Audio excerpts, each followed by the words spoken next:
This is my X Factor. We are going to explore different methods used to scare the audience in horror films.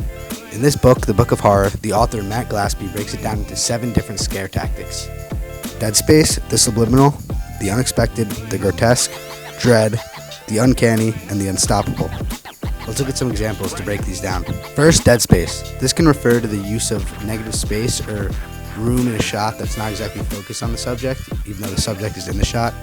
This could make the viewer think that something else is happening in the shot or something's going to pop up in the background.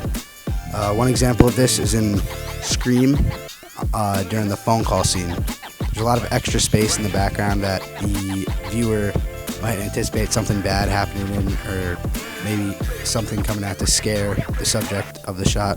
Second, the subliminal. This can be audio or visual cues that are snuck into a film to influence the viewer.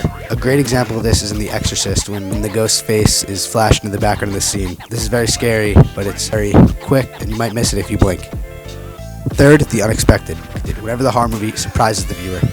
Things like jump scares or even just something popping up out of nowhere. One example of this can be in Smile, in this scene where there's a pretty scary jump scare. Fourth, the grotesque. Anything gross, fleshy, or gory used to scare viewers, often using bad guys or the villain in a horror movie to make them seem more scary and send negative signals to our brain.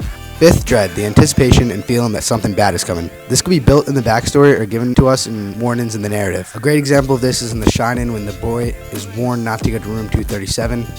This kind of adds a suspense and scary feeling around that room, and it kind of warns the viewer that something bad might happen later on. Mr. Allen, what is in room 237? Nothing. There ain't nothing in room 237. Sixth, the uncanny. This is when something just feels off or wrong. This might give the viewer an uneasy feeling. A great example of this is in Hereditary when the real sets switch out for model houses. It gives a very weird and uneasy feeling to the viewer, and it makes you question what's real and what's not. Seventh, the unstoppable. This can be the feeling that the horrors in the movie will never end even after the movie stops. A great example of this is in The Ring, when after the character spent the whole movie trying to get rid of this creature, it crawls out of the TV again.